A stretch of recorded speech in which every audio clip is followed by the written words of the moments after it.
നമസ്കാരം. ഇന്ത്യയുടെ വിദേശനയം ഇപ്പൊ നോക്കുവാണെങ്കിൽ വളരെ ഒരു സവിശേഷമായ ഘട്ടത്തിലാണെന്ന് പറയാം അല്ലേ? അതെ അതെ നിങ്ങൾ തന്ന വിവരങ്ങൾ വെച്ച് നോക്കുമ്പോൾ ഒരു കാര്യം എനിക്ക് വ്യക്തമായി തോന്നി. ഇന്ത്യ ഒരേ സമയം പല ഗ്രൂപ്പുകളുമായി സഹകരിക്കുന്നു. ഇപ്പോ ബ്രിക്സിലുണ്ട്, അതേസമയം ഗ്ലോബൽ സൗത്ത് രാജ്യങ്ങളുമായിട്ട് പുതിയ ബന്ധങ്ങളും ഉണ്ടാക്കുന്നു. ഇതൊറ്റ നോട്ടത്തിൽ കുറച്ച് സങ്കീർണമായി തോന്നാം. എന്തിനാണ് ഇന്ത്യ ഇങ്ങനെ ഒരു പല ഭാഗത്തേക്കും തിരിയുന്ന സമീപനമെടുക്കുന്നത്? നമുക്കിതിലേക്കൊന്ന് ആഴത്തിൽ നോക്കാം. തീർച്ചയായും. ഇത് പണ്ടത്തെ ആ ചേരിചേരാ നയം പോലെയല്ല, കുറച്ചുകൂടി സജീവമായ ഒരു ഇടപെടലാണ്. നമ്മുടെ കയ്യിലുള്ള വിവരങ്ങൾ സൂചിപ്പിക്കുന്നത് പോലെ ഇന്ത്യ വെറുമൊരു ബാലൻസിംഗ് പവർ അല്ല ഇപ്പോൾ ലക്ഷ്യമിടുന്നത്, മറിച്ച് ഒരു ലീഡിംഗ് പവർ, അതായത് ഒരു മുൻനിര ശക്തിയാകാനാണ് ശ്രമം. ആഗോള സ്ഥാപനങ്ങളിലൊക്കെ, പ്രത്യേകിച്ച് ഈ ഗ്ലോബൽ സൗത്ത് രാജ്യങ്ങൾക്ക് കൂടുതൽ ഒരു പങ്ക് വേണം, ഒരു ശബ്ദം വേണം എന്നുള്ള ഇന്ത്യയുടെ ശക്തമായ നിലപാടും ഇതിനു പിന്നിലുണ്ട്. ശരിയാണ്. ബ്രിക്സ് ഉച്ചകോടിയിലെ പ്രധാനമന്ത്രിയുടെ വാക്കുകൾ ഞാൻ ശ്രദ്ധിച്ചിരുന്നു. നിലവിലെ ആഗോള സ്ഥാപനങ്ങൾ ലോകത്തിലെ ഭൂരിപക്ഷം ജനങ്ങളെ, അതായത് ഈ ഗ്ലോബൽ സൗത്തിനെ ശരിക്കും പ്രതിനിധീകരിക്കുന്നില്ല എന്നതായിരുന്നു പ്രധാനൊരു വാദം. അതെ. അതോടൊപ്പം തന്നെ ബ്രിക്സ് വിപുലീകരിക്കാനുള്ള തീരുമാനവും എടുത്തു. ഇന്തോനേഷ്യ ഒക്കെ സ്വാഗതം ചെയ്തു. അതും ഇതിന്റെ ഭാഗമാണോ? അതെ, തീർച്ചയായും. ഗ്ലോബൽ സൗത്ത് എന്ന് നമ്മൾ പറയുമ്പോൾ പ്രധാനമായും ഏഷ്യ, ആഫ്രിക്ക, ലാറ്റിൻ അമേരിക്ക എന്നിവിടങ്ങളിലെ വികസന രാജ്യങ്ങളുടെ കൂട്ടായ്മ. അതിന്റെ ഒരു നേതൃസ്ഥാനത്തേക്ക് വരാനുള്ള ഇന്ത്യയുടെ താൽപ്പര്യമാണ് നമ്മളിവിടെ കാണുന്നത്. പിന്നെ ഐക്യരാഷ്ട്രസഭയുടെ സുരക്ഷാ സമിതി UNSCയിൽ സ്ഥിരാംഗത്വം വേണമെന്നുള്ള ഇന്ത്യയുടെ പണ്ടേയുള്ള ആവശ്യത്തിന് ഇതൊരു ഊർജം നൽകിയേക്കാം. ഓഹോ. UNSCയിലെ ഇന്ത്യക്കും ബ്രസീലിനുമൊക്കെ ഒരു വലിയ പങ്ക് വേണം എന്നൊരാവശ്യത്തിന് റഷ്യയും ചൈനയും തത്വത്തിലൊരു പിന്തുണ കൊടുത്തിട്ടുണ്ട്. പക്ഷേ നമുക്കറിയാമല്ലോ, ഈ രാജ്യങ്ങൾ തമ്മിലുള്ള ബന്ധങ്ങളൊക്കെ കുറച്ച് സങ്കീർണമാണ്. അപ്പോൾ അതിനെ അത്ര ലളിതമായി കാണാനും പറ്റില്ല. ശരി. അപ്പോ ഈ സ്ഥാപനങ്ങളെ സ്വാധീനിക്കാനുള്ള ശ്രമം ഒരു ഭാഗത്ത് നടക്കുന്നു. അതോടൊപ്പം ഭീകരവാദം പോലുള്ള വിഷയങ്ങളിൽ ഇന്ത്യ സ്വയം നിലപാടുകൾ പറയുന്നുണ്ടല്ലോ. ഈ ബ്രിക്സ് പ്രഖ്യാപനത്തിൽ വന്നൊരു കാര്യം, സമഗ്ര അന്താരാഷ്ട്ര ഭീകരവാദ കൺവെൻഷൻ CCIT. അതെന്താണ് സംഭവം? അതിന്റെ ഇപ്പോഴത്തെ അവസ്ഥ എന്താണ്? CCIT എന്ന് പറഞ്ഞാൽ ഭീകരവാദത്തിന് ഒരു പൊതുവായ ഒരു അന്താരാഷ്ട്ര നിർവചനമുണ്ടാക്കുക, എന്നിട്ട് അതിനെതിരെ നിയമ നടപടികൾക്കൊരു ചട്ടക്കൂട് രൂപീകരിക്കുക. ഇതിനുവേണ്ടി ഇന്ത്യ പണ്ട്, അതായത് 1996 UN മുന്നോട്ട് വെച്ച ഒരാശയമാണത്. ഓ, 96ലോ? അതെ. ബ്രിക്സ് പ്രസ്താവനയിൽ അതിനെ വീണ്ടും ഒന്ന് ഓർമ്മിപ്പിച്ചു, നടപ്പാക്കണം എന്ന് പറഞ്ഞു. പക്ഷെ പ്രശ്നം എന്താണെന്ന് വെച്ചാൽ, ഈ ഭീകരവാദം എന്ന വാക്ക് എങ്ങനെ നിർവചിക്കുമെന്നതിൽ പല രാജ്യങ്ങൾക്കും പല അഭിപ്രായമാണ്. അതുകൊണ്ട് അതൊരു പൂർണ്ണമായ ഒരു അംഗീകാരത്തിലേക്കെത്താൻ ഇതുവരെ സാധിച്ചിട്ടില്ല. ആ ഒരു തടസ്സം ഇപ്പോഴുമുണ്ട്. മനസ്സിലായി. ഇനിയിപ്പോൾ ഈ ഗ്ലോബൽ സൗത്തിലെ മറ്റു രാജ്യങ്ങളിലേക്ക് വന്നാൽ, ഘാന, ട്രിനിഡാഡ് ആൻഡ് ടൊബാഗോ, പിന്നെ അർജന്റീന, ഈ രാജ്യങ്ങളുമായിട്ടൊക്കെ ഇന്ത്യ പ്രത്യേകം കരാറുകളിൽ ഏർപ്പെടുന്നുണ്ട്. ഫാർമസ്യൂട്ടിക്കൽസ്, വാക്സിനുകൾ, പിന്നെ ഡിജിറ്റൽ സാങ്കേതികവിദ്യ, ഭക്ഷ്യസുരക്ഷ, ഊർജം, പിന്നെ ഈ ലിഥിയം പോലുള്ള അപൂർവ ധാതുക്കൾ, ഇതൊക്കെയാണ് സഹകരണ മേഖലകൾ. ഇത് ഇന്ത്യയുടെ ആ വലിയ ലക്ഷ്യങ്ങളുമായിട്ട് എങ്ങനെയാണ് ബന്ധപ്പെടുന്നത്? ഇത് ഇന്ത്യയുടെ സ്ട്രാറ്റജിക് ഓട്ടോണമി, അതായത് തന്ത്രപരമായ ഒരു സ്വയംഭരണാവകാശം കൂട്ടാനുള്ള ശ്രമത്തിന്റെ ഭാഗമാണ്. അതായത് സ്വന്തം കാര്യങ്ങൾ നടപ്പാക്കാൻ ഏതെങ്കിലും ഒരു ശക്തിയെ മാത്രം ആശ്രയിക്കേണ്ടി വരുന്ന ഒരു അവസ്ഥ ഒഴിവാക്കുക.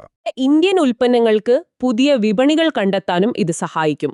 ഇതൊരു സൗത്ത് സൗത്ത് കോർപ്പറേഷൻ എന്നൊക്കെ പറയാം. എന്നാൽ ഈ ഒരേ സമയം പല വള്ളത്തിൽ കാലുവെക്കുന്ന ഒരു രീതിക്ക് അതിൻ്റെതായ പ്രശ്നങ്ങളുണ്ടാവില്ലേ? ഇപ്പോ അമേരിക്ക, ജപ്പാൻ, ഓസ്ട്രേലിയ ഒക്കെയുള്ള ക്വാഡ് പോലുള്ള കൂട്ടായ്മയിൽ ഇന്ത്യയുണ്ട്. അതേസമയം ചൈനയും റഷ്യയുമുള്ള ബ്രിക്സിലുമുണ്ട്. ഇത് രണ്ടും കൂടെ ഒരുമിച്ച് കൊണ്ടുപോകുന്നത് അത്ര എളുപ്പമുള്ള കാര്യമാണോ? അല്ല, തീർച്ചയായുമല്ല. അതൊരു വലിയ വെല്ലുവിളി തന്നെയാണ്. ഈ പറയുന്ന ബാലൻസിംഗ് ആക്ട് അത് നിലനിർത്തുന്നത് വളരെ വളരെ സങ്കീർണമായ ഒരു നയതന്ത്ര ദൗത്യം തന്നെയാണ്. ഇപ്പോൾ ബ്രിക്സിനുള്ളിൽ തന്നെ നോക്കിയാൽ ഇന്ത്യയും ചൈനയും തമ്മിൽ അതിർത്തിയിൽ പ്രശ്നങ്ങളുണ്ട്. അത് പരിഹരിക്കപ്പെട്ടിട്ടില്ല. അതുപോലെ ഈ ഗ്ലോബൽ സൗത്തിലെ പല രാജ്യങ്ങളിലും ചൈനയുടെ സാമ്പത്തിക സ്വാധീനം വളരെ വലുതാണ്. അവരുടെ belt and road initiative BRI ഒക്കെ അത് ഇന്ത്യയുടെ ശ്രമങ്ങൾക്ക് ഒരു വെല്ലുവിളിയാണ്. ഓരോ വേദിയിലും ഇന്ത്യയുടെ താൽപ്പര്യങ്ങൾ ചിലപ്പോൾ വ്യത്യസ്തമായിരിക്കും. അവ തമ്മിൽ ചിലപ്പോൾ ഒരു പൊരുത്തക്കേട് വരാനും സാധ്യതയുണ്ട്. അപ്പോ ചുരുക്കി പറഞ്ഞാൽ, ഇന്ത്യയുടെ ഈ ഒരു ബഹുമുഖ സമീപനം അല്ലെങ്കിൽ മൾട്ടി അലൈൻമെന്റ് എന്ന് പറയാവുന്നത് അത് ഒരേ സമയം അവസരങ്ങളും നൽകുന്നുണ്ട്, എന്നാൽ വലിയ വെല്ലുവിളികളും മുന്നോട്ട് വെക്കുന്നുണ്ട്. ശരിയാണ്. ുള്ള ടെക്നോളജി, സുരക്ഷാ ബന്ധങ്ങൾ തുടരുന്നു. അതേസമയം ബ്രിക്സിലൂടെയും ഗ്ലോബൽ സൗത്തിലൂടെയും മറ്റു തന്ത്രപരമായ ലക്ഷ്യങ്ങൾ നേടാനും ശ്രമിക്കുന്നു. ഇതൊരു സൂക്ഷ്മമായൊരു കളിയാണ്, അല്ലേ? അതെ അതെ. ഓരോ വിഷയത്തിലും ഇന്ത്യയുടെ താൽപ്പര്യം എന്താണോ അതിന് മുൻഗണന കൊടുക്കുക, എന്നിട്ട് അതിനനുസരിച്ചുള്ള കൂട്ടായ്മകളിൽ സജീവമായി ഇടപെടുക. അതാണ് ഈ നയതന്ത്രത്തിന്റെ ഒരു കാതൽ എന്ന് പറയാം. പിന്നെ നിങ്ങൾ പങ്കുവച്ച വിവരങ്ങൾ വെച്ച് നോക്കുമ്പോൾ ഇന്ത്യയുടെ ചില ശക്തികളുണ്ട്. കുറഞ്ഞ ചെലവിലുള്ള സാങ്കേതിക വിദ്യ, നമ്മുടെ ഫാർമ വ്യവസായം, പിന്നെ ജനാധിപത്യ മൂല്യങ്ങൾ. ഇതൊക്കെ ഉപയോഗിച്ച് പാശ്ചാത്യ രാജ്യങ്ങൾക്കും ചൈനയ്ക്കും ഒരു ബദൽ മാതൃകയായിട്ട് ഉയർന്നുവരാനും ഇന്ത്യ ശ്രമിക്കുന്നുണ്ട്. ഇത് ലോകത്തിൽ ഇന്ത്യക്ക് കൂടുതൽ സാധ്യതകൾ തുറന്നുകൊടുക്കും. ശരി. അപ്പോൾ ഈയൊരു വിശകലനം നമ്മളിവിടെ നിർത്തുമ്പോൾ ഒരു ചോദ്യം നിങ്ങളുടെ ചിന്തയ്ക്കായി വിടുകയാണ്. ഇന്ത്യ ഈ സങ്കീർണമായ ബാലൻസിംഗ് ആക്ട് തുടർന്നുകൊണ്ടേയിരിക്കും. പക്ഷേ ഈ ഗ്ലോബൽ സൗത്തിലെ ഓരോ രാജ്യത്തിന്റെയും താൽപ്പര്യങ്ങളും ഇന്ത്യയുടെ ലക്ഷ്യങ്ങളും എല്ലായ്പ്പോഴും ഒരുപോലെ പോകുമോ? ഈ യാത്രയിൽ ഇന്ത്യക്ക് നേരിടേണ്ടി വരാൻ സാധ്യതയുള്ള പ്രധാന പ്രതിസന്ധികൾ എന്തൊക്കെയായിരിക്കും? ഇതിനെക്കുറിച്ചും നിങ്ങൾക്കും ചിന്തിക്കാം. ചൈന-പാകിസ്ഥാൻ ഭീഷണിയും ഇന്ത്യയുടെ പ്രതിരോധവും. നമ്മൾ സാധാരണ ചിന്തിക്കുന്നതിൽ നിന്ന് അല്പം വ്യത്യസ്തമായ ഒരു കാഴ്ചപ്പാടാണിത് മുന്നോട്ട് വയ്ക്കുന്നത്. അതെ, നമ്മൾ എപ്പോഴും കേൾക്കുന്നൊരു വാക്കാണ് ടു ഫ്രണ്ട് വാർ. അതായത് ഒരേ സമയം രണ്ട് അതിർത്തികളിൽ യുദ്ധം നേരിടേണ്ടി വരുന്നൊരവസ്ഥ. ആഹാ. എന്നാൽ ഈ വിശകലനം പറയുന്നത് അങ്ങനെയൊരു ലളിതമായ സാഹചര്യമല്ല, അതിനേക്കാൾ സങ്കീർണമായ ഒന്നാണ് ഇന്ത്യ ഇപ്പോൾ നേരിടാൻ സാധ്യതയുള്ളത് എന്നാണ്. അതാണ് ഇതിലെ ഒരു പ്രധാന കാര്യം, അല്ലേ? ഈ വൺ ഫ്രണ്ട് റീഇൻഫോഴ്സ്ഡ് വാർ എന്ന ആശയം. ഒറ്റ മുന്നണി, പക്ഷേ പിന്നിൽ നിന്ന് നല്ല ശക്തി കിട്ടുന്നു. എന്താണ് അതുകൊണ്ട് ശരിക്കും ഉദ്ദേശിക്കുന്നത്? വളരെ ശരിയാണ്. അതായത് ചൈനയും പാകിസ്ഥാനും തമ്മിലുള്ള ബന്ധം വെറുമൊരു രാഷ്ട്രീയ സൗഹൃദം എന്നതിനപ്പുറത്തേക്ക് പോയിരിക്കുന്നു. ഒരു സംഘർഷ സാഹചര്യം വന്നാൽ യുദ്ധക്കളത്തിൽ വെച്ച് തന്നെ ചൈന പാകിസ്ഥാന് നേരിട്ട് സഹായം നൽകുന്നൊരവസ്ഥ. ഓഹോ. അതിനെയാണ് ബാറ്റിൽ ഫീൽഡ് കലൂഷൻ അഥവാ യുദ്ധക്കളത്തിലെ കൂട്ടുകെട്ട് എന്ന് പറയുന്നത്. ഇത് വെറും ആയുധം വിൽക്കുന്നതിലും അപ്പുറമാണ്. അപ്പോൾ ഈ വൺ ഫ്രണ്ട് റീഇൻഫോഴ്സ്ഡ് വാർ എന്ന് പറയുമ്പോൾ ഇന്ത്യയും പാകിസ്ഥാനും തമ്മിൽ നേരിട്ടൊരു പ്രശ്നമുണ്ടായാൽ ചൈനയുടെ സൈന്യം വന്ന് യുദ്ധം ചെയ്യുന്നില്ല. ഇല്ല, നേരിട്ട് സൈന്യം വരുന്നില്ല. പകരം യുദ്ധം നടക്കുന്ന അതേ സമയത്ത് തന്നെ പാകിസ്ഥാന് ആവശ്യമായ ഇന്റലിജൻസ്, അതായത് തത്സമയ വിവരങ്ങൾ, പിന്നെ ആയുധങ്ങൾ ഉപയോഗിക്കാനുള്ള സാങ്കേതിക സഹായം, ചിലപ്പോൾ മിസൈൽ ഗൈഡൻസിന് വരെ അവരുടെ നാവിഗേഷൻ സിസ്റ്റം ഉപയോഗിക്കാൻ കൊടുക്കുക. അങ്ങനെയൊക്കെ നൽകി പാകിസ്ഥാനെ ശക്തിപ്പെടുത്തുന്നു. മനസ്സിലായി. അപ്പോൾ മുൻപ് ചിന്തിച്ച ആ ടു ഫ്രണ്ട് ഭീഷണിയേക്കാൾ ഇത് കുറച്ചുകൂടി തിരിച്ചറിയാൻ ബുദ്ധിമുട്ടുള്ളൊരു ഭീഷണിയായി മാറുന്നു, അല്ലേ? അതെ അതെ. കാരണം ചൈനയുടെ പങ്ക് എപ്പോഴും അത്ര വ്യക്തമായിരിക്കില്ല. ഇത് പല തലങ്ങളിൽ പ്രവർത്തിക്കുന്നുണ്ട്. നയതന്ത്ര തലത്തിൽ, പിന്നെ ഈ ഇൻഫർമേഷൻ വാർഫെയർ എന്ന് പറയില്ലേ, വിവരങ്ങൾ വെച്ചുള്ള യുദ്ധം, സൈനിക തന്ത്രങ്ങൾ ഒരുക്കുന്നതിലും ഒക്കെ ഒരു കൂട്ടുകെട്ട് പ്രവർത്തിക്കുന്നുണ്ട്. ശരി. ഈ സഹകരണത്തിൽ സാങ്കേതികവിദ്യയ്ക്ക് വലിയൊരു പങ്കുണ്ട് എന്ന് വ്യക്തമാണല്ലോ. ലേഖനത്തിൽ ചില പ്രത്യേക ഉദാഹരണങ്ങൾ പറയുന്നുണ്ടല്ലോ. തീർച്ചയായും. പ്രധാനപ്പെട്ട ഒന്ന് പാകിസ്ഥാൻ ചൈനയിൽ നിന്ന് വാങ്ങിയ J-10C യുദ്ധവിമാനങ്ങളാണ്. അതോടൊപ്പം PL-15 മിസൈലുകളും. PL-15? അതെ, അതായത് BVR മിസൈലുകൾ. പൈലറ്റിന് നേരിട്ട് കാണാൻ പറ്റുന്നതിലും ദൂരെയുള്ള ലക്ഷ്യങ്ങളെ തകർക്കാൻ ശേഷിയുള്ളവ. പിന്നെ HQ-9 പോലുള്ള വ്യോമ പ്രതിരോധ സംവിധാനങ്ങൾ. ഇതൊക്കെ ചൈനീസ് സാങ്കേതികവിദ്യയുടെ ഭാഗമാണ്. ഇതിനൊക്കെ പുറമെ ബെയ്ദോ സിസ്റ്റത്തിന്റെ കാര്യം, ചൈനയുടെ സ്വന്തം നാവിഗേഷൻ സിസ്റ്റം, അമേരിക്കയുടെ GPS പോലെ തന്നെ ഇത് പാകിസ്ഥാന് നിർണായകമാണോ? വളരെ നിർണായകമാണ്. കാരണം മിസൈലുകൾ കൃത്യമായി ലക്ഷ്യത്തിലെത്തണമെങ്കിൽ നല്ല നാവിഗേഷൻ സഹായം വേണം. ശരിയാണ്. അപ്പോൾ പാകിസ്ഥാൻ ബെയ്ഡു ഉപയോഗിക്കുന്നു എന്നത് ചൈനീസ് ടെക്നോളജി അവരുടെ യുദ്ധതന്ത്രത്തിന്റെ ഒരു അവിഭാജ്യ ഘടകമായി മാറി എന്ന് കാണിക്കുന്നു. അതോടൊപ്പം ചൈനയുടെ ISR ശേഷി, ഇന്റലിജൻസ്, സർവെയിലൻസ് ആൻഡ് റീകോണസൻസ്, അതായത് ഉപഗ്രഹങ്ങളും ഡ്രോണുകളുമൊക്കെ ഉപയോഗിച്ച് ശത്രു നീക്കങ്ങൾ തത്സമയം അറിയാനും നിരീക്ഷിക്കാനുമുള്ള കഴിവ്. ഓഹോ. ഈ വിവരങ്ങൾ ചൈന പാകിസ്ഥാന് കൈമാറുന്നുണ്ടാവാം. അത് യുദ്ധക്കളത്തിൽ അവർക്കൊരു മുൻതൂക്കം നൽകും. അപ്പോ ഈ പറയുന്ന കാര്യങ്ങളെല്ലാം ശരിയാണെങ്കിൽ ഇത് ഇന്ത്യയുടെ പ്രതിരോധ തന്ത്രങ്ങളെ ശരിക്കും സങ്കീർണമാക്കുമല്ലോ. എന്തൊക്കെയാണ് പ്രധാന പ്രത്യാഘാതങ്ങൾ? ഒന്ന്, ഇത് ഇന്ത്യയുടെ പ്രതിരോധശേഷിയെ, അതായത് ഡിറ്ററൻസ് ഫ്രെയിംവർക്കിനെ കൂടുതൽ കോംപ്ലിക്കേറ്റഡ് ആക്കുന്നു. പാകിസ്ഥാനെതിരെ ഇന്ത്യയ്ക്ക് സ്വാഭാവികമായി ഉണ്ടായിരുന്ന ഒരു സൈനിക മുൻതൂക്കമുണ്ടല്ലോ. പിന്നെ വിഭവങ്ങളുടെ കാര്യം. ഒരേ സമയം ഈ രണ്ട് ഭീഷണികളെയും നേരിടാൻ, അതായത് പാകിസ്ഥാനെയും പിന്നിലുള്ള ചൈനയെയും, നമ്മുടെ സൈനിക സാമ്പത്തിക വിഭവങ്ങൾ കൂടുതൽ ശ്രദ്ധയോടെ വിനിയോഗിക്കേണ്ടി വരും. അപ്പോ ചൈന നേരിട്ട് യുദ്ധം ചെയ്യുന്നില്ല, പക്ഷെ പാകിസ്ഥാനെ മുന്നിൽ നിർത്തി ഇന്ത്യയെ ഒരു തരം സമ്മർദ്ദത്തിലാക്കുന്നു. ഈ രീതിയാണോ ഗ്രേ സോൺ വാർഫെയർ എന്ന് ലേഖനം പറയുന്നത്? അതെ, കൃത്യമായി പറഞ്ഞാൽ അതാണ്. ഇത് നേരിട്ടുള്ള യുദ്ധമല്ല, എന്നാൽ പൂർണ്ണ സമാധാനവുമല്ല. അങ്ങനൊരു അവസ്ഥ. ശരി. പാകിസ്ഥാന്റെ ഭാഗത്തു നിന്നുള്ളൊരു നീക്കത്തിന് പിന്നിൽ ചൈനയുടെ സ്വാധീനം എത്രത്തോളമുണ്ട് എന്ന് എപ്പോഴും വ്യക്തമായിരിക്കില്ല. അത് ഇന്ത്യയുടെ പ്രതികരണങ്ങളെ തീരുമാനിക്കുന്നതിൽ ഒരു ബുദ്ധിമുട്ടുണ്ടാകും. മനസ്സിലായി. അപ്പോ ഈ ഒരു പുതിയ വെല്ലുവിളിയെ നേരിടാൻ എന്തൊക്കെ വഴികളാണ് ലേഖനം നിർദ്ദേശിക്കുന്നത്? ഒരു ബഹുമുഖ തന്ത്രം വേണം എന്നാണ് പറയുന്നത്. ഒന്ന്, നയതന്ത്ര തലത്തിൽ ചൈനയെ ഇത് അറിയിക്കുക. അതായത് പാകിസ്ഥാനുമായുള്ള ഈ കൂട്ടുകെട്ട് ഇന്ത്യയുമായുള്ള ബന്ധത്തെ ബാധിക്കും എന്ന് വ്യക്തമാക്കണം. ഓക്കെ. 2, സൈനികമായി ഇന്ത്യയുടെ സ്വന്തം ISR ശേഷി വർദ്ധിപ്പിക്കണം. നെറ്റ്വർക്ക് കേന്ദ്രീകൃത യുദ്ധശേഷി, അതായത് നെറ്റ്വർക്ക് സെൻട്രിക് വാർഫെയർ.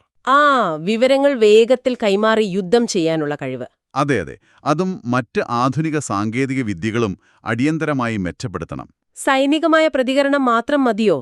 ഈ തന്ത്രപരമായ അപ്രവചനീയത എന്നൊരു വാക്കുപയോഗിക്കുന്നുണ്ടല്ലോ, അതെന്താണ്? അതും പ്രധാനമാണ്. അതായത് പാകിസ്ഥാന്റെ ഭാഗത്തുനിന്ന് ഒരു പ്രകോപനമുണ്ടായാൽ ഇന്ത്യയുടെ പ്രതികരണം എപ്പോഴും സൈനികം തന്നെ ആകണമെന്നില്ല. ഓഹോ. ചിലപ്പോൾ സാമ്പത്തികമായോ മറ്റ് രീതികളിലോ തിരിച്ചടിക്കാനുള്ള സാധ്യതയും നിലനിർത്തുക. ഇത് ഒരുതരം അപ്രവചനീയത നൽകും. ശത്രുവിന് നമ്മുടെ നീക്കം പ്രവചിക്കാൻ കഴിയില്ല. ശരിയാണ്. അതോടൊപ്പം നമ്മുടെ വിവിധ ഏജൻസികൾ, അതായത് നയതന്ത്ര, സൈനിക, രഹസ്യാന്വേഷണ വിഭാഗങ്ങൾ തമ്മിലുള്ള ഏകോപനം വളരെ ശക്തമാക്കുകയും വേണം.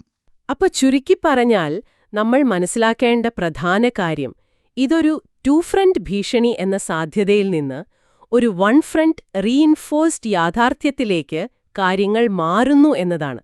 സാങ്കേതികവിദ്യ ഇതിൽ വലിയ പങ്ക് വഹിക്കുന്നു. തീർച്ചയായും ഇത് ഇന്നത്തെ കാലത്തെ യുദ്ധങ്ങൾ എങ്ങനെയാണ് മാറുന്നതെന്നതിൻ്റെ ഒരു സൂചന കൂടിയാണ്. സൈനികരുടെ എണ്ണം മാത്രമല്ല പ്രധാനം. അല്ല. വിവരങ്ങളുടെ ശരിയായ കൈമാറ്റം, തത്സമയ ഡാറ്റയുടെ ലഭ്യത, സഖ്യകക്ഷികളിൽ നിന്നുള്ള സാങ്കേതിക സഹായം, ഇതൊക്കെ നിർണായകമായി മാറുകയാണ്. ശരിയാണ്. അപ്പോ ഈ ചർച്ച ഇവിടെ അവസാനിപ്പിക്കുമ്പോൾ കേൾക്കുന്നവർക്ക് ഒന്ന് ആലോചിക്കാൻ ഒരു കാര്യം കൂടി ചോദിക്കാം. ചൈനയും പാകിസ്ഥാനും തമ്മിലുള്ള ഈ സാങ്കേതിക വിദ്യയിലൂന്നിയുള്ള സഹകരണം ശക്തിപ്പെടുന്നത് ഇന്ത്യയെ അല്ലാതെ ഈ മേഖലയിലെ മറ്റു രാജ്യങ്ങളെ, ഒരു പക്ഷേ മധ്യേഷ്യയിലെയോ ഗൾഫ് മേഖലയിലെയോ രാജ്യങ്ങളുടെയൊക്കെ തീരുമാനങ്ങളെ ഭാവിയിൽ എങ്ങനെ സ്വാധീനിച്ചേക്കാം? ഇതൊരു ചിന്തിക്കേണ്ട വിഷയമാണല്ലേ? അതെ, തീർച്ചയായും. അതിന്റെ പ്രത്യാഘാതങ്ങൾ വിശാലമായിരിക്കും.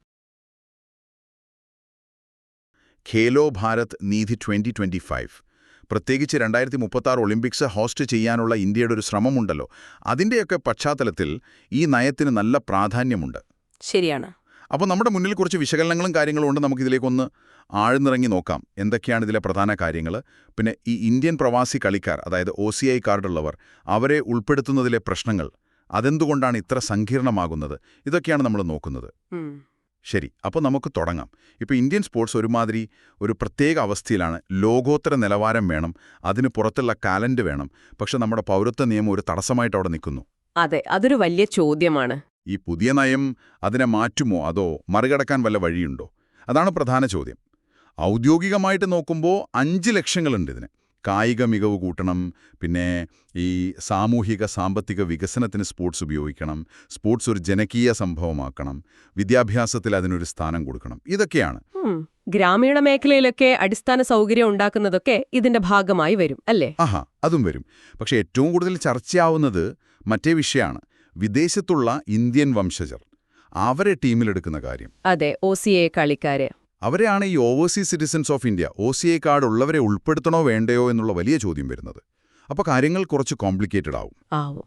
കാരണം എന്താന്ന് വെച്ചാൽ ഇവിടെ ഒരു നിയമപ്രശ്നമുണ്ട്, അടിസ്ഥാനപരമായിട്ടുള്ളൊരു പ്രശ്നം. എന്താണത്? അതായത് ഇപ്പോൾ ഫിഫ പോലുള്ള അന്താരാഷ്ട്ര സ്പോർട്സ് ബോഡികളുണ്ടല്ലോ, അവരുടെ നിയമമനുസരിച്ച് ഒരു രാജ്യത്തിന് വേണ്ടി കളിക്കണമെങ്കിൽ ആ രാജ്യത്തിന്റെ പാസ്പോർട്ട് വേണം, നിർബന്ധമാണ്. ഓക്കേ. പക്ഷെ നമ്മുടെ ഭരണഘടന ആർട്ടിക്കിൾ 9, പിന്നെ 1955 പൗരത്വ നിയമം, അതനുസരിച്ച് ഇന്ത്യയിൽ ഇരട്ട പൗരത്വം ഇല്ല. ശരിയാണ്. അപ്പോ ഈ OCI കാർഡ് എന്ന് പറയുന്നത് പലരും വിചാരിക്കുന്ന പോലെ അതൊരു പൗരത്വമല്ല, അതൊരു ലൈഫ് ലോങ് വിസ പോലെയാണ്. ഓ, അതാണല്ലേ കാര്യം. അതെ, അവർക്ക് ഇന്ത്യയിൽ വോട്ട് ചെയ്യാനോ സർക്കാർ ജോലി നേടാനോ എന്തിനേറെ ഇന്ത്യൻ പാസ്പോർട്ട് കയ്യിൽ വെക്കാനോ പറ്റില്ല. അപ്പോ അന്താരാഷ്ട്ര നിയമം യെസ് എന്ന് പറയുമ്പോൾ നമ്മുടെ നിയമം നോ എന്ന് പറയുന്നു.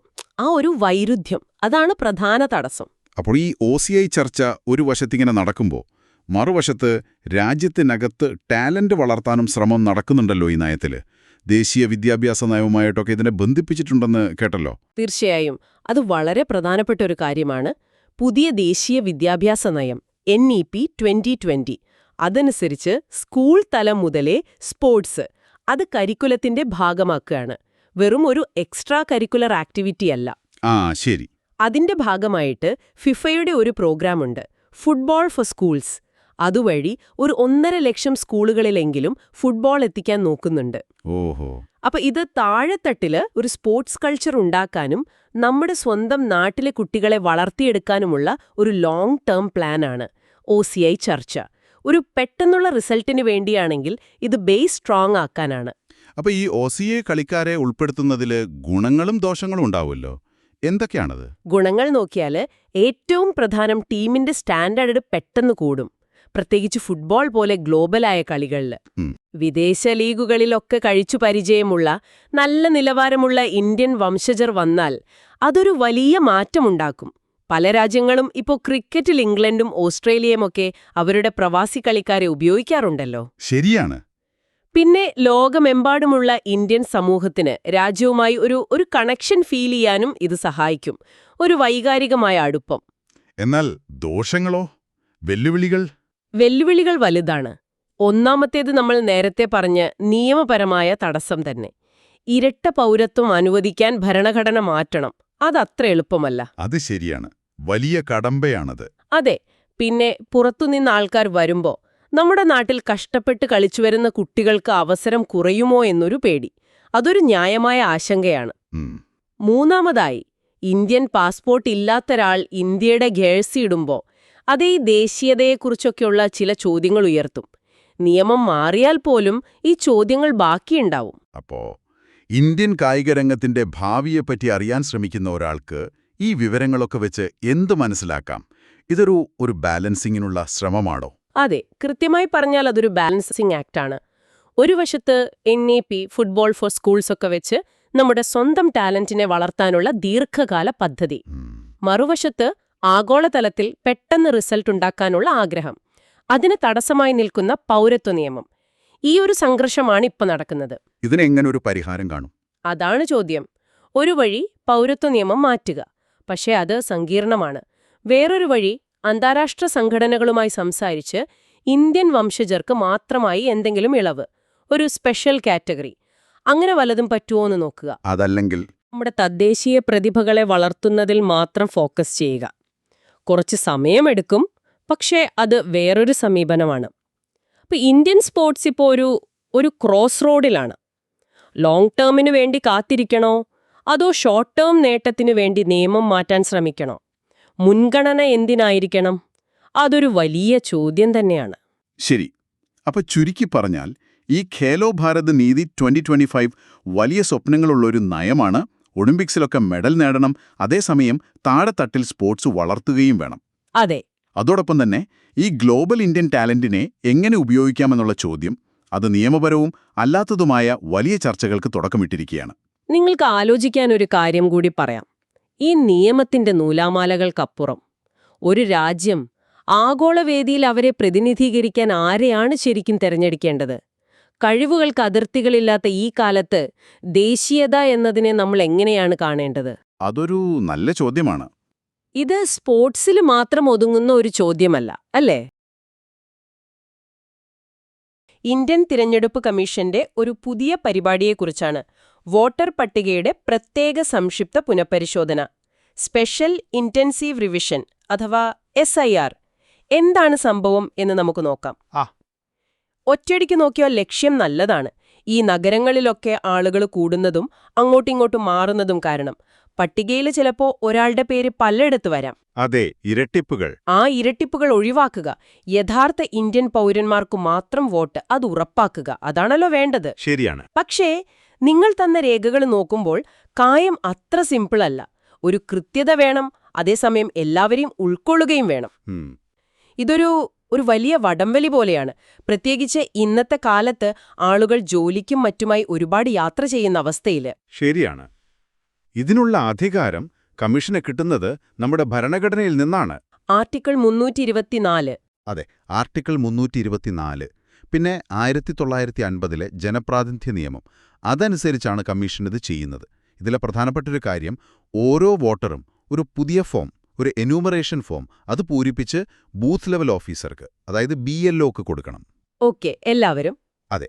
പിന്നെ വേറൊരു പ്രധാന കാര്യം, 2003 ശേഷം വോട്ടർ പട്ടികയിൽ പേര് ചേർത്തവർ, അവർ ജനനത്തീയതി, ജനിച്ച സ്ഥലം, ഇതൊക്കെ തെളിയിക്കാൻ കുറച്ചുകൂടി രേഖകൾ കൊടുക്കേണ്ടി വരും. അതൊരു കുറച്ചുകൂടി സ്ട്രിക്റ്റ് ആയിട്ടുള്ളൊരു നിയമമാണ്. ശരി.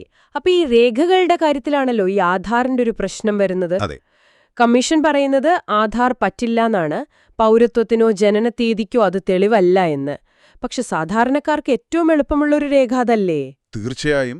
അതൊരു വലിയ, എന്താ പറയുക, ഒരു പ്രായോഗിക പ്രശ്നമായിട്ട് പലരും പറയുന്നുണ്ട്. കമ്മീഷന്റെ ഭാഗത്തുനിന്ന് നോക്കുമ്പോൾ ആധാർ പൗരത്വം തെളിയിക്കാനുള്ള രേഖയല്ല. ടെക്നിക്കലി ശരിയാണ്. അതെ, അത് ശരിയാണ്. പക്ഷേ ഈ മറ്റ് രേഖകളില്ലാത്തവര്, അല്ലെങ്കിൽ അത് സംഘടിപ്പിക്കാൻ ബുദ്ധിമുട്ടുള്ള സാധാരണ ആളുകൾ, അവർക്കിത് വലിയ ബുദ്ധിമുട്ടുണ്ടാക്കും. നിങ്ങളുടെ ഈ രേഖകളിലും അത് പറയുന്നുണ്ട്. എളുപ്പത്തിൽ കിട്ടുന്ന ഒരു ഐഡിയ ഒഴിവാക്കുന്നത് അത് കാര്യങ്ങൾ കൂടുതൽ കോംപ്ലിക്കേറ്റഡ് ആക്കുന്നുണ്ട്. ശരിയാണ്. ഈ ആധാറിന്റെ വിഷയം പോലെ തന്നെ പ്രാധാന്യമുള്ള ഒന്നാണ് കുടിയേറ്റ തൊഴിലാളികളുടെ കാര്യം. വളരെ പ്രധാനം. 1950-ലെ നിയമം പറയുന്നുണ്ടല്ലോ, വോട്ട് ചെയ്യാൻ ഒരാൾ ആ മണ്ഡലത്തിലെ സാധാരണ താമസക്കാരൻ ആയിരിക്കണമെന്ന്. അതെ, ഓർഡിനറിലി റെസിഡന്റ്. അപ്പോൾ ഈ ജോലിക്കും പഠിപ്പിനും ഒക്കെയായി മാറി താമസിക്കുന്നവരുടെ കാര്യം എന്താവും? ഈ സാധാരണ താമസം എന്നതിലൊരു ക്ലാരിറ്റി കുറവില്ലേ? ഉണ്ട്, തീർച്ചയായും.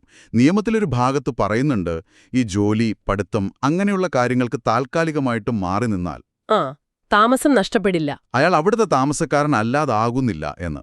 പക്ഷേ ഈ താൽക്കാലികം, സാധാരണ താമസം എന്നൊക്കെയുള്ള വാക്കുകൾ, അതിന് ഓരോ സാഹചര്യത്തിലും ഓരോ അർത്ഥം വരാം. അപ്പോൾ ഈ പുതിയ കർശന പരിശോധന വരുമ്പോൾ ലക്ഷക്കണക്കിന് വരുന്ന ഈ കുടിയേറ്റ തൊഴിലാളികൾക്ക് അവർക്ക് വോട്ടവകാശം നഷ്ടപ്പെടുമോ എന്ന പേടി. അതെ, ആ ഭയം നിലനിൽക്കുന്നുണ്ട്. പഴയ നിയമത്തിന്റെ ആ ഒരു സ്പിരിറ്റും ഇപ്പോഴത്തെ ഈ, എന്താ പറയാ, ഈ പ്രയോഗവും തമ്മിലൊരു ചേർച്ചക്കുറവ് വരുമോ എന്നതാണ് പ്രധാന ആശങ്ക. അതോടൊപ്പം വേറൊരു കാര്യം കൂടിയുണ്ട്. ഈ കോടിക്കണക്കിന് വോട്ടർമാരുള്ള രാജ്യത്ത് എല്ലാവരെയും ഒന്നുകൂടി വെരിഫൈ ചെയ്യുക എന്നത്, അത് പ്രായോഗികമായിട്ട് എത്രത്തോളം എളുപ്പമാണ്? അതിന്റെ ഒരു ജോലിഭാരം, സമയം, പിന്നെ തെറ്റുകൾ പറ്റാനുള്ള സാധ്യത, അതൊക്കെ ഒരു വലിയ വെല്ലുവിളി തന്നെയല്ലേ? ആണ്, അതൊരു വലിയ വെല്ലുവിളി തന്നെയാണ്. പക്ഷെ ഇതിനെ അനുകൂലിക്കുന്നവർ പറയുന്നൊരു കാര്യമുണ്ട്. എന്താണത്? ഒരു കുറ്റമറ്റ വോട്ടർ പട്ടിക, അത് ജനാധിപത്യത്തിന് അത്യാവശ്യമാണ്.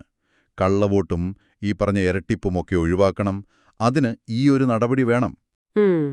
ഭരണഘടന കൊടുത്ത ഒരു ഉത്തരവാദിത്തം നിറവേറ്റുകയാണ് എന്നാണ് അവരുടെ വാദം. ശരി. എന്നാൽ മറുഭാഗത്ത് എതിർക്കുന്നവരുടെ പ്രധാന വാദങ്ങൾ എന്തൊക്കെയാണ്? നമ്മൾ നേരത്തെ പറഞ്ഞ കാര്യങ്ങളല്ലാതെ പ്രധാനമായിട്ട് 3 കാര്യങ്ങളാണ് അവർ പറയുന്നത്. ഒന്ന്, ഈ പറഞ്ഞ പോലെ യഥാർത്ഥ പൗരന്മാർ പോലും ചിലപ്പോൾ രേഖ ശരിയാക്കാൻ പറ്റാത്തവർ, കുടിയേറ്റക്കാർ, ഇവരൊക്കെ ലിസ്റ്റിൽ നിന്ന് പുറത്തായി പോകാനുള്ളൊരു സാധ്യത. ഓക്കെ, ഡിസ്എൻഫ്രാഞ്ചൈസ്മെന്റ്. അതെ. 2, ഈ ആധാർ പോലെയുള്ള എളുപ്പമുള്ള രേഖകൾ ഒഴിവാക്കുന്നതിലെ ഒരു പ്രായോഗിക ബുദ്ധിമുട്ട്. 3, ഇത്രയും വലിയൊരു പരിപാടി ചെയ്യുമ്പോഴുണ്ടാകാവുന്ന തെറ്റുകളും കാലതാമസവും. അത് വലിയ പ്രശ്നങ്ങളുണ്ടാക്കാം. അപ്പോ ശരി, ഒരു ബാലൻസ് എങ്ങനെ കണ്ടെത്താൻ പറ്റും? ലിസ്റ്റ് ക്ലീൻ ആക്കുകയും വേണം, എന്നാൽ യോഗ്യരായ ആരും പുറത്തു പോകാനും പാടില്ല. അതാണ് ഏറ്റവും പ്രധാനപ്പെട്ട ചോദ്യം. നിങ്ങളുടെ രേഖകളിൽ തന്നെ ചില സൂചനകളൊക്കെ ഉണ്ട്.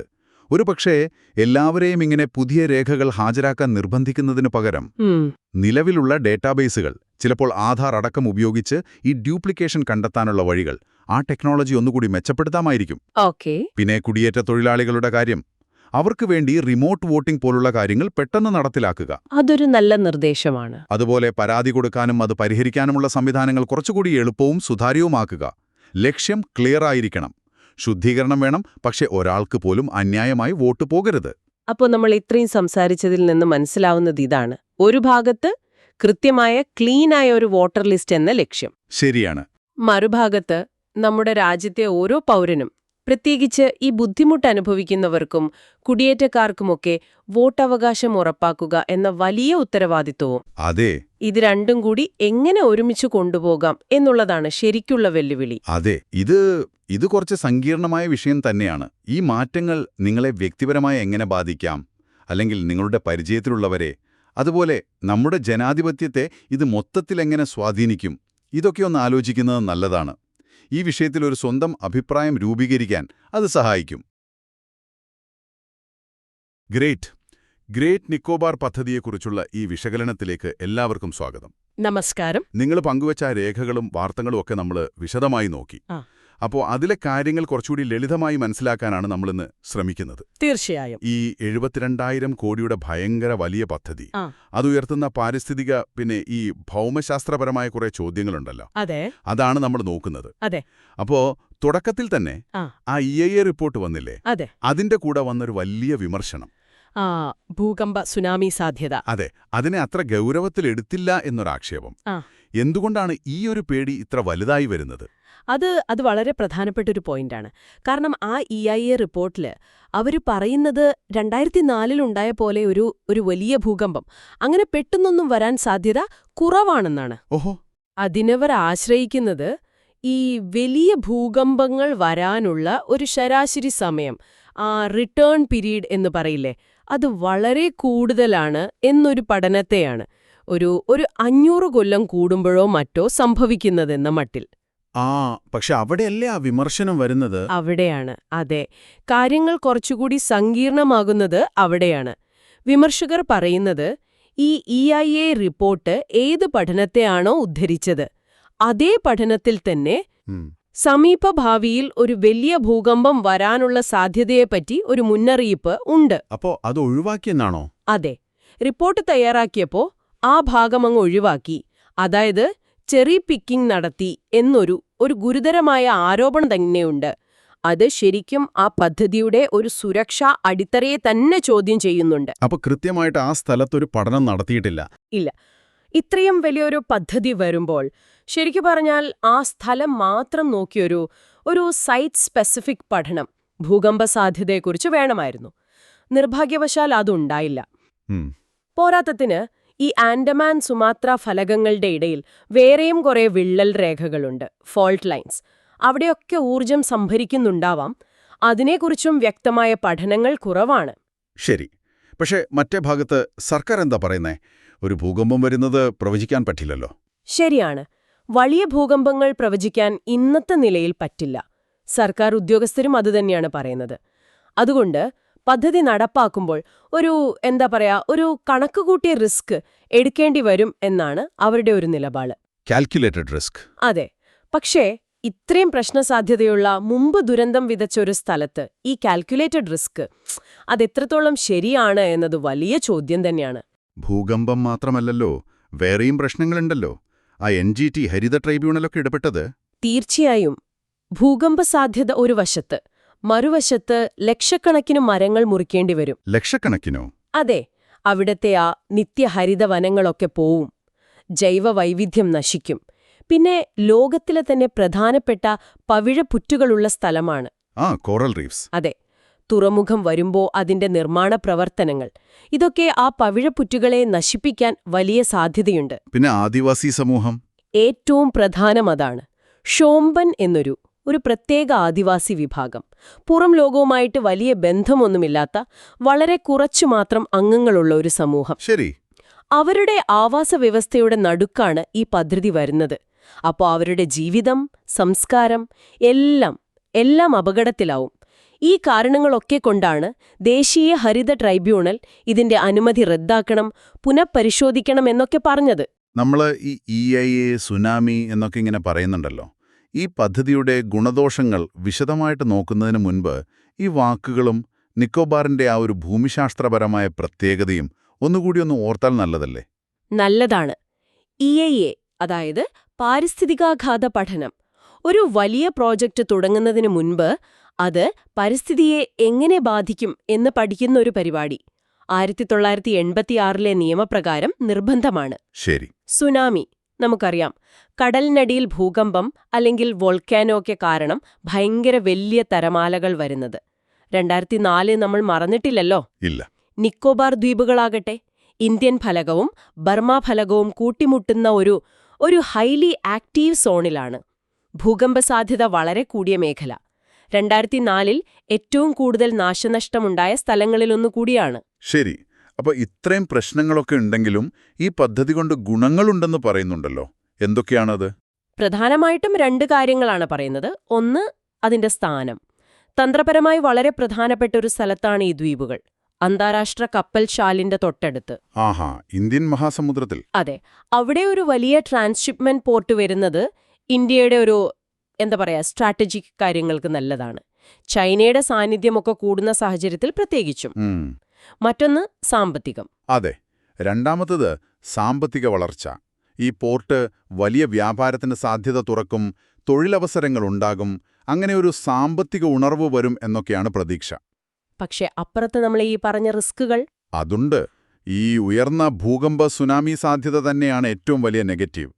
പിന്നെ ഈ പറഞ്ഞ പോലെ ലക്ഷക്കണക്കിന് മരങ്ങൾ മുറിക്കുന്നത്, വനനാശം, പവിഴപ്പുറ്റുകളുടെ നാശം. ജൈവവൈവിധ്യം തന്നെ സംശയത്തിന്റെ നിഴലിലാണ്. ശരി. അപ്പോ ഇനി എന്താണൊരു വഴി? തന്ത്രപരമായ ലക്ഷ്യങ്ങളും ഈ പാരിസ്ഥിതിക യാഥാർത്ഥ്യങ്ങളും എങ്ങനെ ഒരുമിച്ചു പോകും?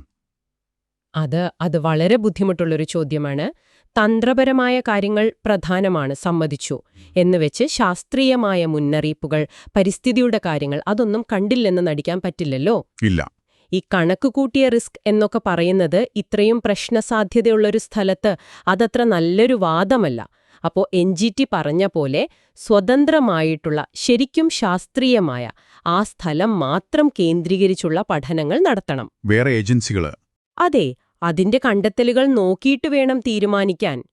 ഇവിടെ നമ്മൾ മുൻകരുതൽ തത്വം അഥവാ പ്രിക്കോഷണറി പ്രിൻസിപ്പിൾ എന്ന് പറയില്ലേ, അതിനാണ് പ്രാധാന്യം കൊടുക്കേണ്ടത്.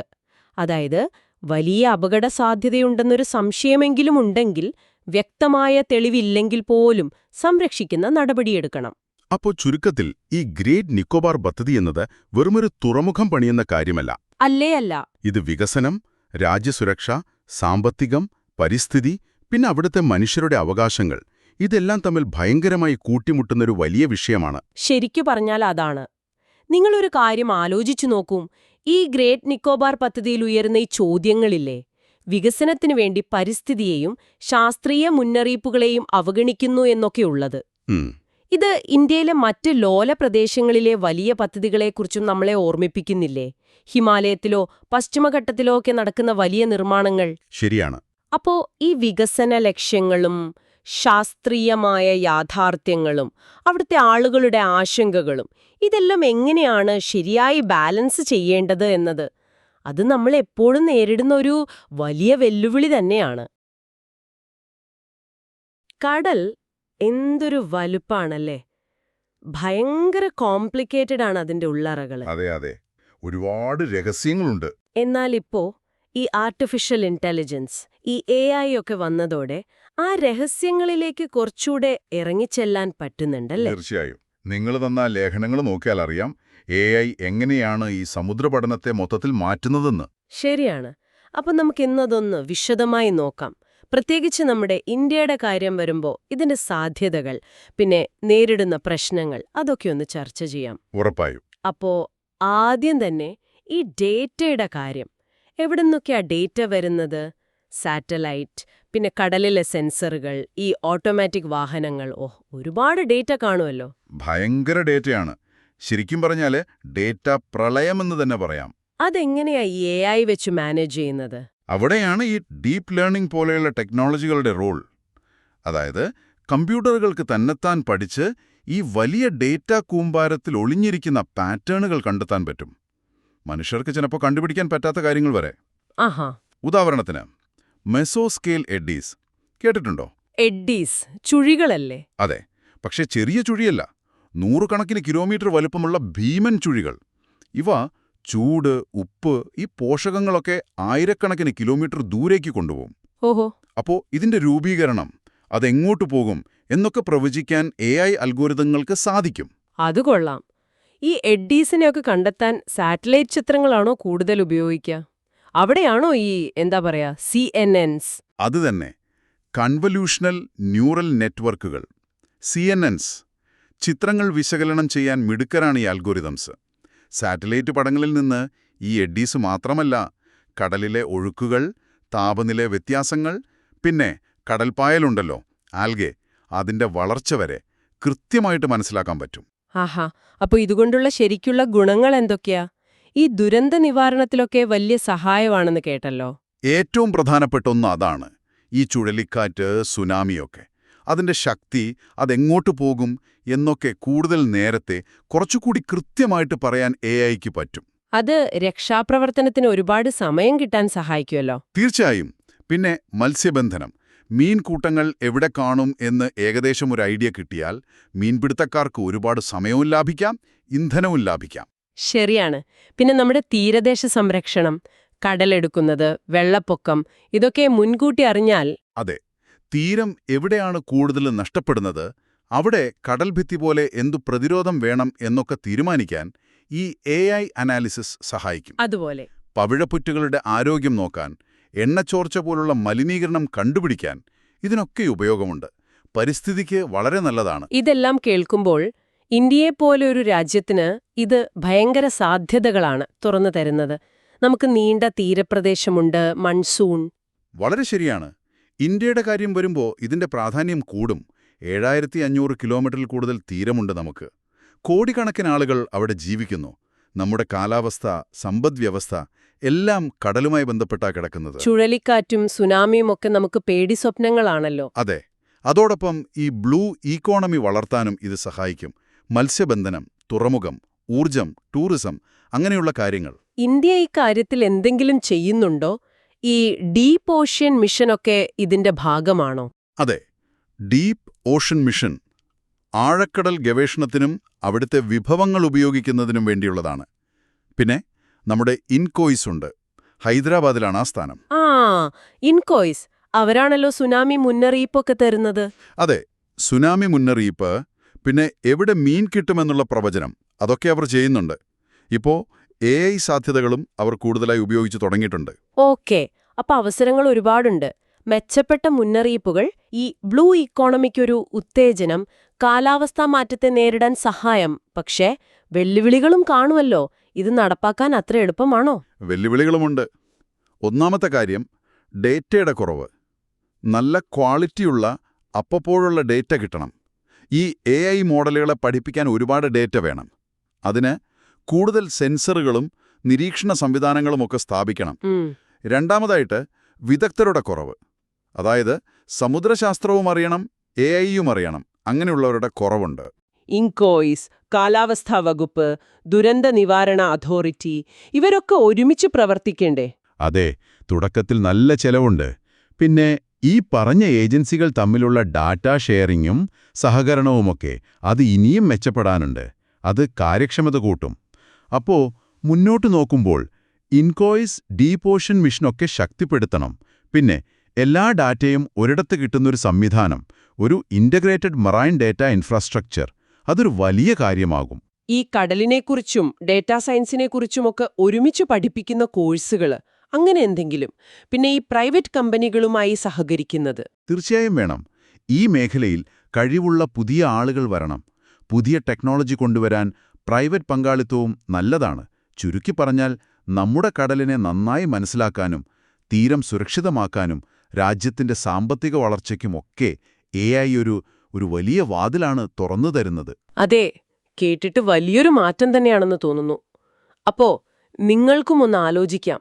ഈ AIയുടെ മുഴുവൻ പ്രയോജനവും കിട്ടണമെങ്കിൽ ഏറ്റവും പുതിയ ടൂൾസിലും അൽഗോരിതങ്ങളിലും പണം മുടക്കുന്നതിനൊപ്പം തന്നെ ആ കിട്ടുന്ന ഡാറ്റയെ ശരിയായി മനസ്സിലാക്കി കാര്യമായ ഉൾക്കാഴ്ചകൾ ഉണ്ടാക്കാൻ കഴിവുള്ള ആളുകളെ വളർത്തുന്നതിലും, ഈ പല സ്ഥാപനങ്ങളും തമ്മിൽ ശരിക്ക് സഹകരിച്ചു പോകുന്നുണ്ടെന്ന് ഉറപ്പാക്കുന്നതിലും നമ്മൾ എത്രത്തോളം ശ്രദ്ധിക്കേണ്ടതുണ്ട്. നിങ്ങൾ പങ്കുവച്ച ഈ ലേഖനങ്ങളെയും റിപ്പോർട്ടുകളെയും അടിസ്ഥാനമാക്കിയാണ് നമ്മൾ സംസാരിക്കുന്നത്. അതെ. ഒന്ന്, നമ്മുടെ സ്വന്തം ഇന്ത്യയുടെ ആണവോർജ രംഗത്തെ ഒരു മുന്നേറ്റം. ഗുജറാത്തിലെ കക്രപ്പാർ നിലയത്തിലെ ആ പുതിയ തദ്ദേശീയ റിയാക്ടറുകൾ. രണ്ട്, മറ്റത് കുറച്ചുകൂടി ചരിത്രപരമാണ്.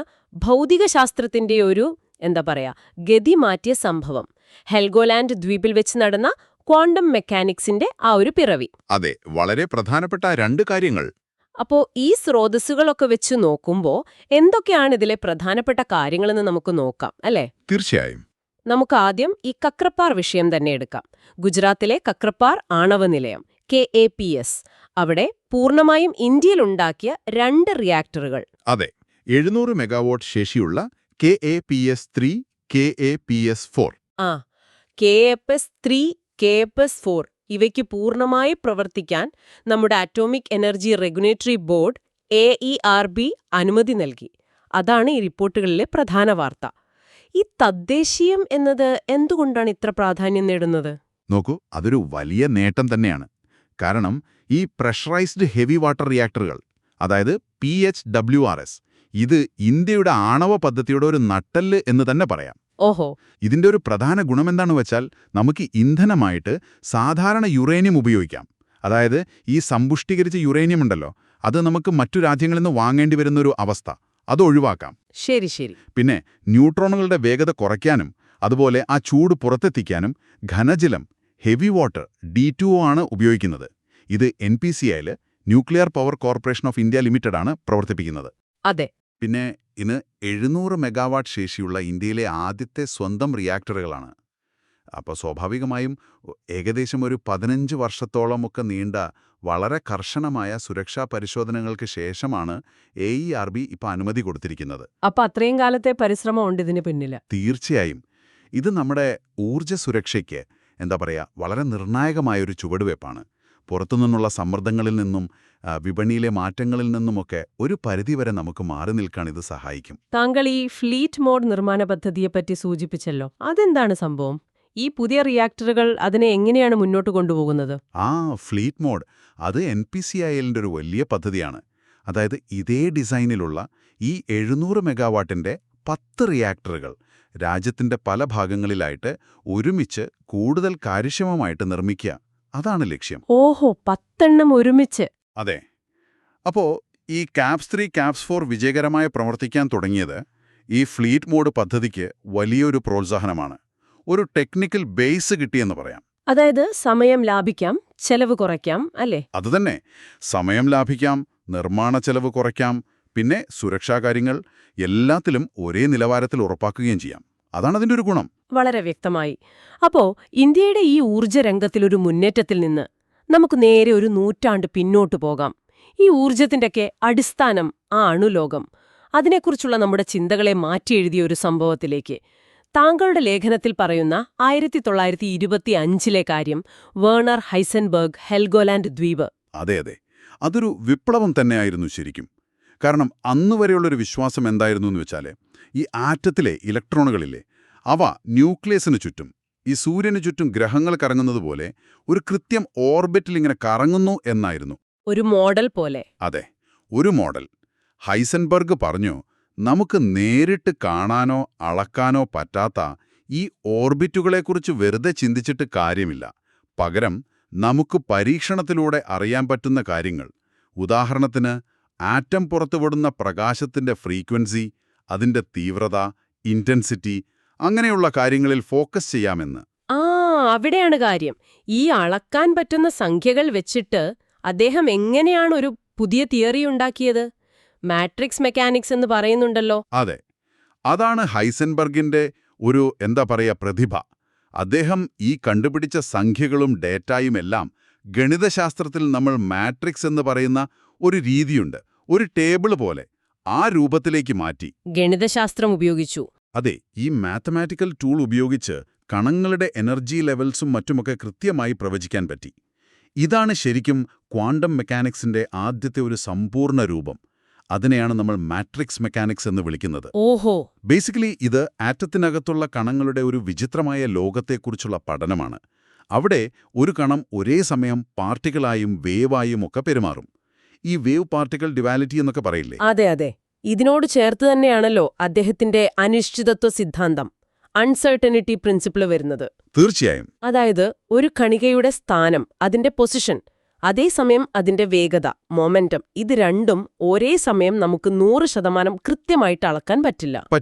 അത് നമ്മുടെ അളക്കുന്നതിലെ പ്രശ്നമല്ല, പ്രകൃതിയുടെ ഒരു അടിസ്ഥാന നിയമം തന്നെയാണിത്. അതെ, അതാണ് പ്രധാനം. അത് നമ്മുടെ ഉപകരണത്തിന്റെ കുഴപ്പമല്ല, പ്രപഞ്ചത്തിന്റെ ഒരു അടിസ്ഥാന സ്വഭാവമാണ്. ഇതൊക്കെ അന്നത്തെ കാലത്ത് ഒരു വലിയ ഞെട്ടലായിരുന്നു. കാരണം നമ്മൾ നോക്കുമ്പോഴേ വസ്തുക്കൾക്കൊരു യാഥാർത്ഥ്യമുണ്ടാകുന്നുള്ളൂ എന്നൊക്കെയുള്ളൊരു ചിന്തയിലേക്ക് വരെ ഇത് പോയി. ശരിയാണ്. പക്ഷേ ഇതിന്റെയൊക്കെ പ്രാക്ടിക്കൽ റിസൾട്ട്സ് നോക്കൂ.